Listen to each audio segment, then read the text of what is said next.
তোরারও ফ্রেয়ালা ঠেডা ফলবো তোরা যারা আমরা সহজ সরল মায়ের ফিলিংস নিয়ে চিনি মিনিক্যালস কেন এই কথাটা বলতেছি গাইজ কিছু বছর আগের কথা আমার আম্মুর একটা ফেভারিট নাটক ছিল স্টার জলসার কে আপন কে পর আশা করি তোমরা মায়েরও এই সিরিয়ালটা দেখতো আর এই সিরিয়ালটা আমার আম্মুর অনেক বেশি পছন্দ ছিল কখনো যদি রাত্রে দেখা মিস হয়ে যেত তারপরের দিন অবশ্যই ওইটা দেখা নিত কোনো মিস নাই মানে এত বেশি পছন্দ ছিল হঠাৎ আম্মু মোবাইল স্ক্রল করতে করতে একটা ভিডিও সামনে আসলো যে কে আপন কে পরের জবা আজকে সকালে রোড অ্যাক্সিডেন্টে মারা গিয়েছে আর বেঁচে নেই জবা সেনগুপ্ত সবাইকে কাঁদিয়ে না ফেরার দেশে চলে গেল আর কখনো এই পরিচিত মুখটি আপনারা দেখতে পারবেন না ইউটিউবারের ভিডিও দেখা আমার আম্মু সত্যি সত্যি মনে করছে যে জবা সেনগুপ্ত আর বেঁচে নেই মানে আমার আম্মু ওই ভুয়া ইউটিউবারের ভিডিও দেখা আম্মু সত্যি সত্যি বিশ্বাস করছে যে জবা আর নেই আমি আম্মুর বলতেছি আম্মু এটা ঠিক না এটা হইতেছে ফেক নিউজ ভুয়া ইউটিউবার এটা বানাইছি ভিউর জন্য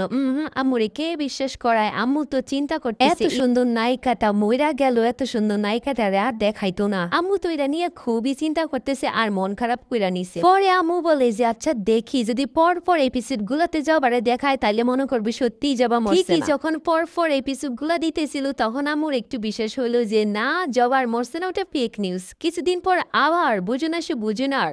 পাখি ওরফে মধুমিতা আর বেঁচে নেই তো এগুলো হচ্ছে ফেক নিউজ ইউটিউবাররা বানায় কেউ আমাদের মায়েদের ফিলিংস নিয়ে চিনিমিনি খেলবা না বুঝছো টাটা বাই